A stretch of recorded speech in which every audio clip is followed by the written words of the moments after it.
지난 5월 15일에 구글 개발자 컨퍼런스가 있었습니다. 매해 구글에서 새롭게 개발한 기술에 대해서 심도 있는 발표를 진행을 하였는데요. 이번 개발자 컨퍼런스의 메인 주제는 제미나이에 대한 발표였습니다. 그 외에도 제미나이를 적용한 다양한 기술들을 함께 발표를 했었는데요. 이번 테크 언박싱에서는 구글의 개발자 컨퍼런스에서 있었던 주요 내용들을 살펴보도록 하겠습니다. 처음 기조연설에서는 구글에서 현재 상황에 대한 설명들을 진행을 좀 했습니다. 구글에서 10년 넘도록 AI를 개발했고 모든 과정에서 혁신을 이루고 있다, 이렇게 자화자찬을 조금 하기도 했고요.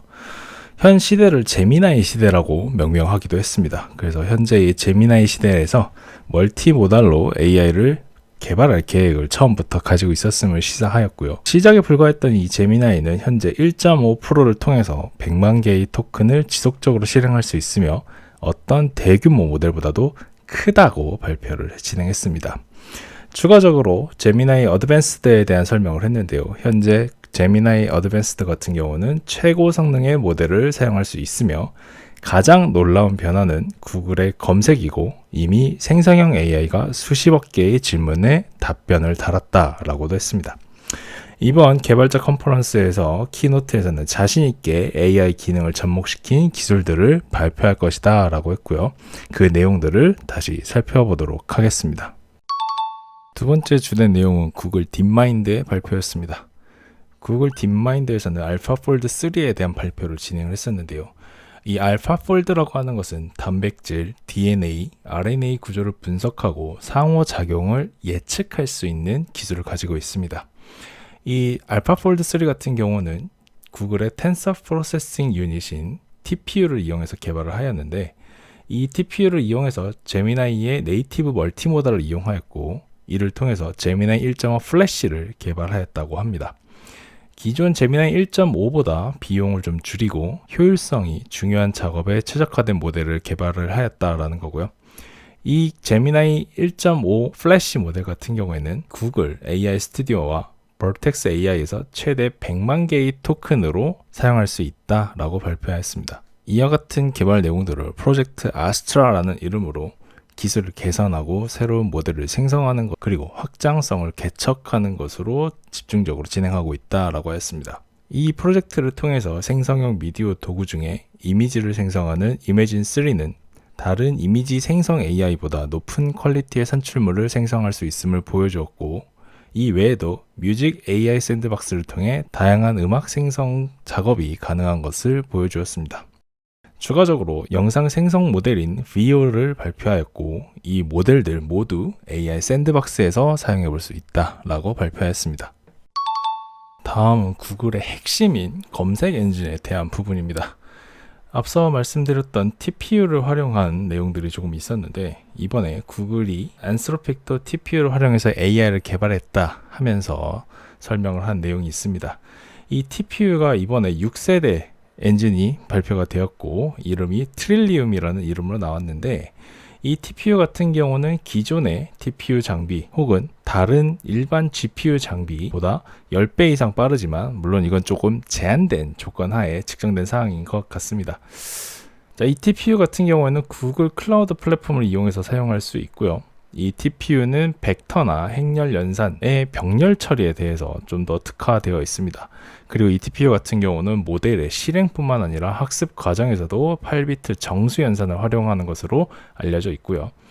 이번 컨퍼런스에서 6세대 TPU인 트릴리움을 발표를 하였고, 이 트릴리움은 클라우드 고객을 대상으로 2024년 말에 제공될 예정이다 라고 하였습니다. 추가로 지난달에 발표한 엑시온도 함께 제공이 되는데, 이 엑시온 같은 경우는 구글의 첫 번째 ARM 기반 CPU입니다. 그래서 CPU와 GPU를 모두 제공하게 되었고요. 이 구글의 검색 기술 역시 제미나이를 활용해서 검색 영역의 확장성을 확보하였다라고 합니다. 이 AI 오버뷰스를 통해 빠른 답변과 주제 요약, 깊은 탐색을 제공할 수 있게 되었으며 올해 안에 많은 국가들에 제공할 예정이다 라고 했습니다.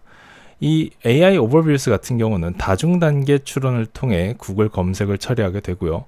궁금한 사항을 길게 작성하여 제시하였을 때 AI 오버뷰는 깊은 탐색과 추론을 통해 사용자가 원하는 답변을 제시할 수 있게 되어 있습니다.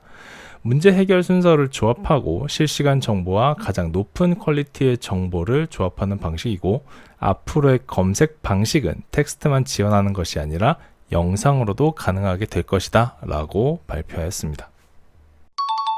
다음은 구글 워크스페이스에 대한 내용입니다. 다음 달 6월부터는 사이드 패널을 통해서 제미나이를 덧붙인 워크스페이스 기능을 이용할 수 있게 될 것으로 보입니다. 제미나이 인 미트 같은 경우에서는 자동 언어 감지나 실시간 자막 기능이 68개의 언어로 지원이 될 것이다 라고 하였고요. 제미나이 1.5 프로를 통해 다양한 가능성을 제공하게 되는데, 이날 발표에서는 G메일에 적용한 것을 시연하였습니다. G메일 내에서 메일 요약이 가능한 것을 보여주고, 이 요약된 내용의 프롬프트를 다시 작성하여 메일을 검색하고 해당된 내용을 요약하고 원하는 작업에 대해서 처리하는 것을 보여주었습니다. 해당 기능은 구글 랩 사용자들에게 이달부터 제공될 예정이다 라고 하였고요. 앞으로 이뤄질 작업들에 대해서 제미나이를 통해 자동화나 AI 어시스턴트의 역할을 위해서 지속적으로 개발할 것이다 라고 하였습니다. 여러분들께서 많이 사용하시는 구글 워크스페이스에 제미나이가 덧붙여져서 이제 업무의 어시스턴트와 자동화 처리가 일부 가능해질 것으로 예상됩니다.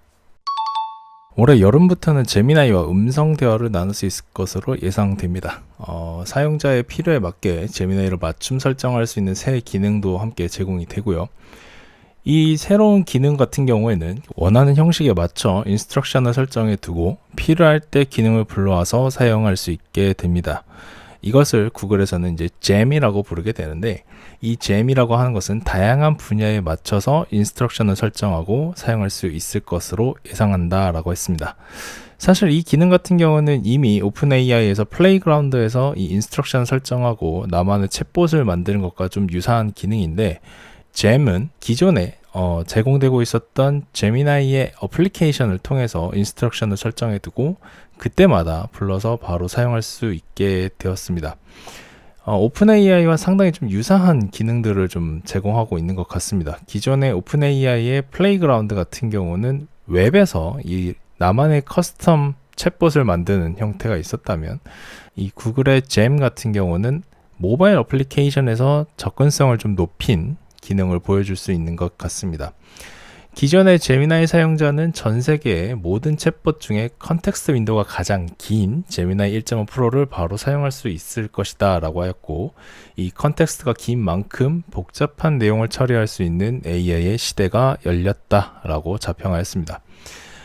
특히 비정형 데이터가 주류인 사진 데이터를 구글 포토를 통해서 텍스트로 검색해서 찾아낼 수 있고, 제미나이의 멀티모달을 추가하여 모든 모달을 내재하고 있는 모델을 만들어낸 것이다 라고 하였습니다.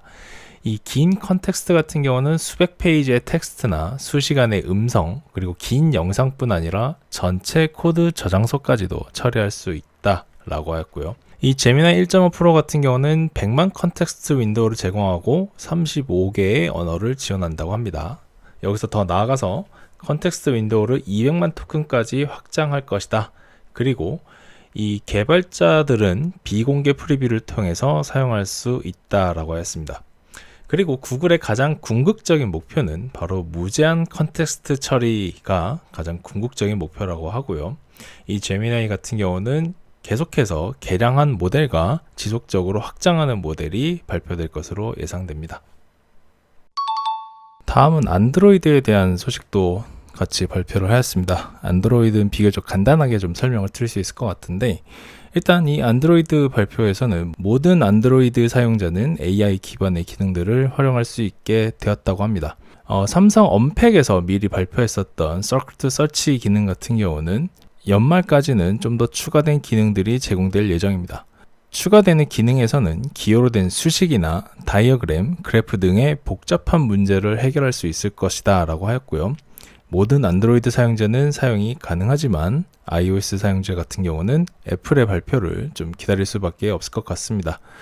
좀 번외의 얘기긴 하지만 애플 같은 경우는 AI 개발을 위해서 이번에 오픈 AI와 좀 더 협력을 할 것으로 예상된다고 하였으니 다음 애플의 발표 때 어떤 기능들이 있을지 기대가 되는 부분이 있을 것 같습니다. 다음의 발표는 개발자용 업데이트에 대한 내용들이 좀 발표되었습니다. 제미나이의 API의 동영상 프레임 추출, 한 번에 2개 이상 호출을 반환할 수 있는 패러럴 함수 호출, 그리고 컨텍스트 캐싱이 다음 달 6월에 새로운 API로 제공될 것이다 라고 합니다.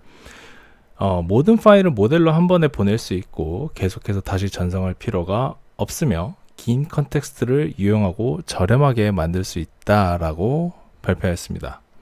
추가적으로 이제 이 AI를 사용하는 비용에 대한 발표도 함께 진행이 됐는데 1.5 프로 같은 경우는 100만 토크당 $7, 128K 프롬프트 같은 경우는 $3.5라고 합니다. 그리고 1.5 플래시 같은 경우는 100만 토큰당 35센트라고 하고요. 각각의 모델의 용도에 대해서도 함께 설명을 해주었는데 1.5 프로 같은 경우는 복잡한 작업이나 최고 품질의 응답이 필요한 경우 사용을 하지만 상대적으로 속도가 조금 늦다라고 하고요. 1.5 플래시 같은 경우는 빠르고 간단한 작업 그리고 응답 속도가 중요할 경우 선택하면 좋을 것이라 하는데 개발자 같은 경우는 어떤 모델이 적합한지 스스로 알게 될 것이다 라고 하더라고요. 1.5 프로와 플래시 같은 경우는 aistudio.google.com에서 해당되는 모델들을 사용해 볼 수 있다고 합니다. 추가적으로는 구글의 모델 제품군인 젬마2를 소개하였는데 기존 젬마 같은 경우는 제미나이와 동일한 연구 기술 기반의 7B와 2B 모델을 제공하였는데 많은 개발자들의 요청에 의해서 좀 더 큰 모델을 개발하였다고 합니다. 그래서 6월에 새로 발표될 젬마2 같은 경우는 27B, 27억 개의 파라미터를 가지고 있는 모델을 제공할 것이다 라고 합니다. 마지막으로는 Responsible AI에 대한 발표가 있었습니다. 현 시대에 AI가 무수히 쏟아지고 있는 가운데 AI가 생성하는 생성물이나 모델을 통해 발생할 오용의 문제에 대비해서 구글 같은 경우는 SynthID라는 것을 개발했다고 합니다. 이 SynthID라고 하는 것은 쉽게 말해 워터마크 기능이다 라고 보시면 되겠는데 생성된 텍스트나 이미지, 오디오, 영상에 SynthID를 이식하여 식별이 용이하도록 만들 예정이다 라고 합니다. 이 워터마크 기능을 통해 모델의 보안을 확보하고 생태계 개선을 위해 노력할 예정이다 라고 하고요. 또 추가적으로는 LearnLM이라는 모델을 개발하여 교육 연구에 바탕을 두고 개인적이고 몰입도 높은 학습 경험을 제공하며 일상적으로 사용되는 제품에 적용할 예정이다 라고 합니다. 일상적인 제품이라 한다면 안드로이드나 제미나이, 유튜브 등이 포함되는 것이고요. 예를 들어서 유튜브 같은 경우에는 교육 영상과 상호작용을 향상하여 명확한 질문을 하고 유용한 설명을 제공하며 퀴즈를 풀 수 있도록 한다 라고 합니다. 지금까지 구글 개발자 컨퍼런스에서 발표한 주요 내용들을 살펴봤습니다. 큰 맥락으로 7가지 정도 주제가 있었던 것으로 보이고요.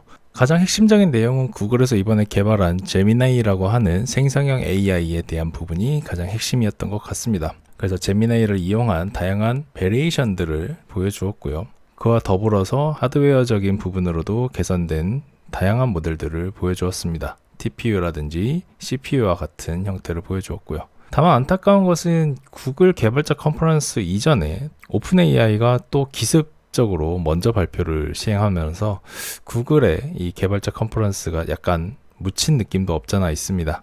아무래도 앞에서 먼저 보여준 모델의 성능이 너무 뛰어나다 보니까 뒤에서 나온 모델은 조금 더 비교가 될 수밖에 없는 상태인 거죠. 그렇다고 해서 구글에서 개발한 제미나이가 훌륭하지 않은 것은 절대 아닙니다. 오픈AI가 만든 GPT-4 옴니 모델도 마찬가지로 엄청나게 대단한 모델이고요. 두 기업이 모두 엄청난 AI들을 개발하고 가져왔기 때문에 앞으로의 AI의 개발 속도와 개발의 방향 그리고 앞으로 나올 신기술들이 어떻게 될지 또 주목이 되는 부분이 아닐까 싶습니다. 이제 남은 다른 기업들의 발표가 좀 기대되는 부분이 있습니다. 마이크로소프트 같은 경우는 빌드 2024 또 새로운 기술들을 발표할 것으로 예상이 되고요. 애플 같은 경우도 오픈 AI와 이제 새로운 협력을 다시 할 것으로 예상이 되다 보니까 어떤 신기술을 가져올지 그 기대가 조금 반영이 될 것 같습니다. 현 시대에 생성 AI들이 쏟아지게 된 가장 근본은 구글에서 만든 트랜스포머 이후로 나타나게 되었다라고 해도 과언이 아닐 것 같습니다. 앞으로의 구글이 어떤 신기술을 가지고 어떤 새로운 모델을 가지고 등장할지 기대가 되는 부분입니다. 테크 언박싱 여기서 마무리하겠습니다. 감사합니다.